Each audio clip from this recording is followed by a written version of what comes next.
Hi, friends, and welcome to this online presence of First Presbyterian Church in Sterling, Illinois. I'm Christina Berry. I'm the pastor at First Presbyterian in Sterling, and I am so glad to be back with you after an amazing, restful time of sabbatical. And on that note, for this Sunday and for the 3 weeks following this Sunday, total of 4 weeks, we'll be focusing on the Christian practice of Sabbath keeping, which sounds very Puritan and pious, but is really beautiful and delightful and full of joy. So, glad that you've come to join us. I hope that you will find this service to be enlightening and inspiring and perhaps enchanting and perhaps uplifting. And above all, hope that it will bring you to a closer walk with Jesus Christ and bring you to a deeper faith. You can support our ministries in many ways by attending our worship services at 9:30 each Sunday morning, or by praying for us and with us, by giving financially to our church. You can mail checks to 410 2nd Avenue, or you can use the QR code that's shared here, or you can go to our website, www.firstpresbyteriansterling.org, and click on the Give button, and you can donate that way. In any way that you support the church, whatever you choose to do, we are grateful for your support and your presence, your prayers, and your connection to us. So welcome, thank you for coming, and we hope that you will come back again and join us each week.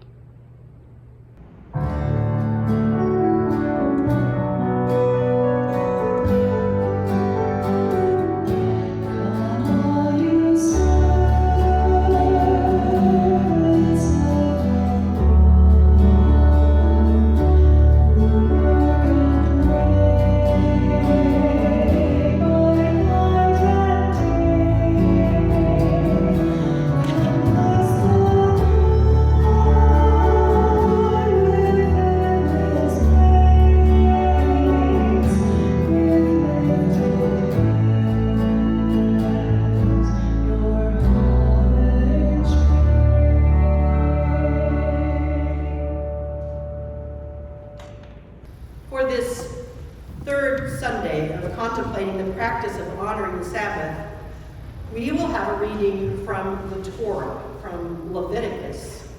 To be specific, it's not a book that most of us generally look forward to reading. Oh, yeah, let's read from Leviticus today. Leviticus is mostly chapter after chapter of detailed items concerning the law of Moses handed down from God at Mount Sinai. When we hear the words law of Moses and Sinai, we tend to think of the 10 Commandments, as if those stone tablets depicted in the movie are the entire law. But there are actually 613 commandments, and this 25th chapter of Leviticus delineates some rules about Sabbath. It's part of what is called the Holiness Code, and that Holiness Code outlines what behaviors are unacceptable for God's people. The Holiness Code deals with actions more than beliefs, how the people are to conduct themselves individually, in relationship to others, in their diets, in their work, in their economics, in their ethics, in their sexual expression, and in their worship. I've always found it interesting that there are so many Christians who are really fixated on the little section that is the ethics of sexual expression in the book, but entirely uninterested on the ethics of economics and personal relationships, the treatment of immigrants and strangers, to say nothing of all the dietary and clothing restrictions. And then we come to this chapter about the observance of Sabbath Year. And it's not just one day a week like we've been talking about before, but it comes now every 7 years and every 7 times 7 years. So we see in this chapter, as you'll hear, that Sabbath is centered around the rhythm of life, days, weeks, months, and years, with a Sabbath for the land every 7 years, and every 7 times 7 years, a Jubilee. Let's listen for God's word to us in Leviticus 25, verses 1 through 12. The Lord spoke to Moses on Mount Sinai, saying, "Speak to the Israelites and say to them, when you enter the land that I am giving you, the land shall observe a Sabbath for the Lord. 6 years you shall sow your field, and 6 years you shall prune your vineyard and gather in their yield. But in the 7th year there shall be a Sabbath of complete rest for the land, a Sabbath for the Lord. You shall not sow your field or prune your vineyard. You shall not reap the aftergrowth of your harvest or gather the grapes of your unpruned vine. It shall be a year of complete rest for the land. You may eat what the land yields during its Sabbath, you, your male and female slaves, your hired and your bound laborers who live with you, your livestock also, and for the wild animals of your land. All its yield shall be for food. You shall count off 7 weeks of years, 7 times 7 years, so the period of 7 weeks of years gives 49 years. Then you shall have the trumpet sounded loud on the 10th day of the 7th month, on the day of atonement. You shall have the trumpet sounded throughout all your land. And you shall hallow the 50th year. And you shall proclaim liberty throughout the land to all its inhabitants. It shall be a jubilee for you. You shall return every one of you to your property, and every one of you to your family. That 50th year shall be a jubilee for you. You shall not sow or reap the aftergrowth or harvest the unpruned vines, for it is a jubilee. It shall be holy to you. You shall eat only what the field itself produces. The word of the Lord. Thanks be to God. Do any of y'all have a morning rhythm? I don't mean like cha-cha to the coffee pot. I do a little shuffle there every morning. But do you have a rhythm to your day, a kind of routine way that you start out your morning most days when you get up? Maybe you don't think of it as a rhythm. Maybe it's a pattern or just a, rhythm is a repeated movement or sound, like rhythm in music. My morning rhythm goes nowadays, dog, pills, radio, coffee, crossword. And now I've got to add dog pill in there, so it's dog, pills, dog pill, radio, coffee, crossword. When we lived in Albuquerque, it was dog, radio, coffee. And every day I listened to a program called Native American Calling. I thought of that radio program as I was preparing this sermon because one of my all-time favorite episodes was on April Fool's Day one year. The writer Harlan Macasato, a Sac and Fox Indian from Oklahoma, had come up with this brilliant idea. It was a fake news release that the Supreme Court had handed down a decision to give the entire United States of America back to its original owners. So the descendants of the tribal people who we took it from were going to receive it all back, and it was hilarious. It was hilarious. It was complete with newscasters at the Supreme Court and Congress people weighing in with their opinions and jubilant Native Americans reclaiming their land and generously helping the occupants relocate to reservations. I'm not sure if Harlan Macasato knew anything about Leviticus 25. But what they were enacting in good fun was what Jubilee is in Leviticus 25. It was well done. It was really well done. It was every bit as good as the April Fool Taco Liberty Bell joke. You remember that? And they announced that Taco Bell was sponsoring and renaming the historic Liberty Bell in Philadelphia, and they were going to call it the Taco Liberty Bell. As of April 1 that year, that would be what it would be called, and there would be a big Taco Bell sign. All right, back to Leviticus and Jubilee. When we read this chapter with our 21st century sensibilities and from the perspective of American capitalism, we feel okay with that first part. Every 7 years, a rest for the land. Good. Yeah, good idea. It's a beautiful rhythm of rest and renewal, not just for living creatures, but for the whole earth itself. We can make sense of it. We even make policy of it. Farmers routinely leave a field fallow for a time, and there's even the Conservation Reserve Program, CRP, that pays farmers to remove land from tillage. According to the Farm Service Agency of the USDA, this helps, this is their words, to reestablish valuable land cover to help improve water quality, prevent soil erosion, and reduce loss of wildlife habitat. Now, CRP doesn't then say the neighboring peasants can come harvest your grapes, but it does let the land rest and renew. It's like a Sabbath season for the land. So it kind of seems like God had a jump on the USDA in that regard, right? The 7th year land Sabbath makes sense to us, and God promised to provide a surplus in the 6th year so nobody would have to do without. Just like when the Israelites were in the wilderness after they'd escaped from slavery in Egypt, God delivered them from slavery, they're out in the wilderness, and they're complaining, we don't have anything to eat. And so God provided their daily bread with manna, right? Every day there was extra on the 6th day, so the 7th day would be provided for because there wouldn't be any on the 7th day. Okay, that'll work. That's a good idea, God. That is really clever. Every 7 times 7 years, the next thing is there's a Jubilee. I'm liking this. Wait a second. Wait a second. The Jubilee, all the slaves are liberated, all the bondservants are released, all the debts are forgiven, all the houses and lands are returned to the original owners? What? Here's what it says. It's the Bible, y'all. I didn't make this up.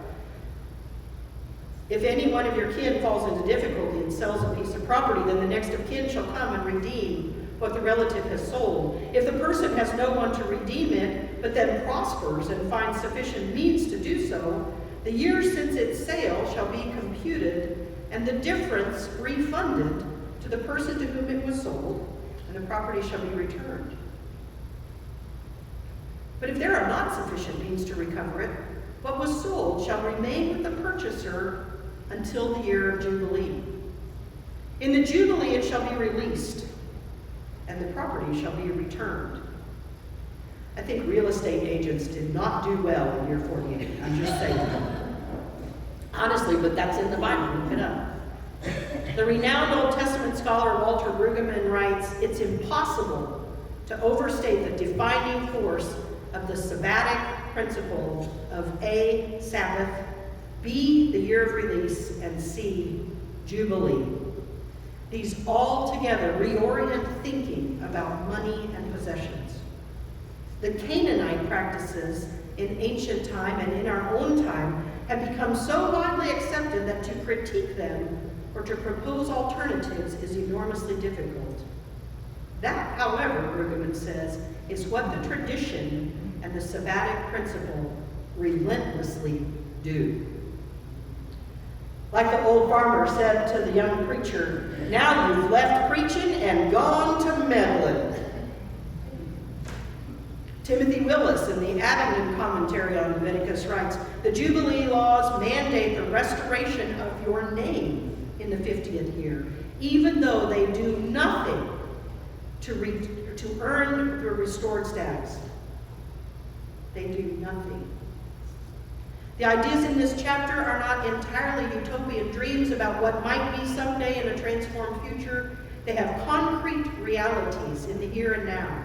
They appeal to the reader to incorporate the things of sabbatical and jubilee years into life today. And then he says, this involves an acceptance that the Lord is the true landowner.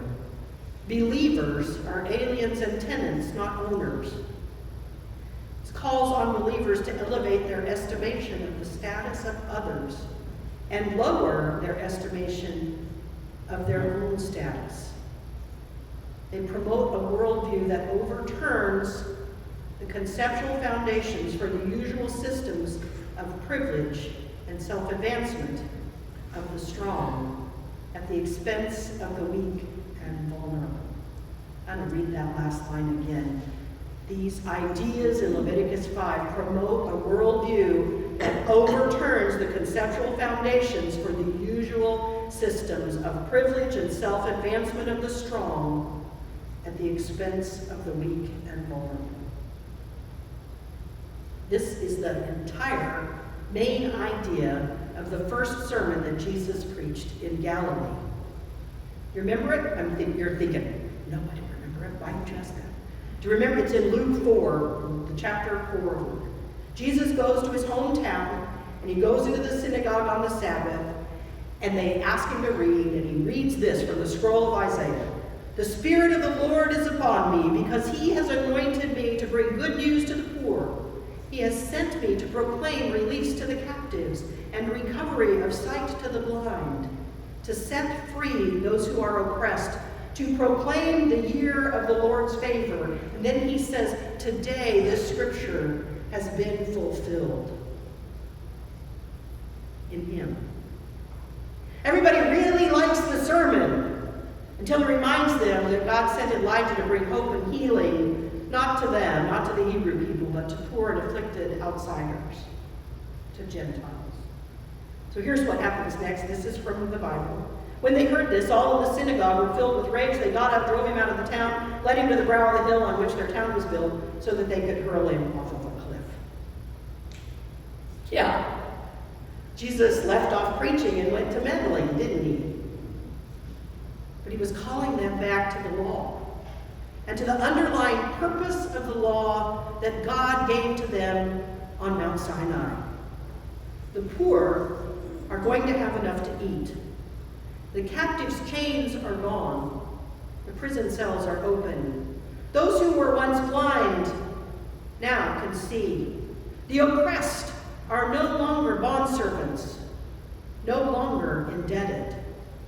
The outsiders are no longer on the margins. That's Jubilee. That's what Jesus meant when he said, "Forgive us our debts as we forgive our debtors." You know, I mentioned the Liberty Bell earlier when I was talking about April Fool's Day jokes. It's interesting to note what the inscription is on the Liberty Bell. Any of you seen the Liberty Bell? Been to see it? It's kind of not too, it's kind of smallish. It's not too overwhelming. But here's what's on the Liberty Bell. According to the National Park Service website, the Liberty Bell's inscription is from the Bible, King James Version, Leviticus 25. "Proclaim liberty throughout all the land, unto all the inhabitants thereof." And then the Park Service website says this refers to the Jubilee, or the instructions to the Israelites to return property and free slaves every 50 years. Yeah, I see the irony in it too, but talk about the rhythms of history, right? Honoring Sabbath is about rest and renewal every week, to be sure. But Leviticus 25 and Luke 4 remind us that Sabbath and sabbatical are more than just a day off every week. The gift and the blessing of Sabbath is rest and restoration. It is intended to be this for you, a gift and blessing. And it is also a gift and blessing for others. The poor, the oppressed, the captive, the suffering. A part of honoring the Sabbath is seeking to pass along the blessing so that the rhythm of our lives, the rhythm of our community, is a demonstration of the good news Jesus brings, that this kingdom is at hand, and now is the year of the Lord's favor. May this be the rhythm of our lives, as individual followers of Jesus, as households that live in the light of God's love, as people who love our neighbors and forgive our debtors, as a generous and hospitable community of faith, seeking justice and sharing God's love for all people as a demonstration of the gospel and the church's mission. May we live as blessings, proclaiming Jubilee.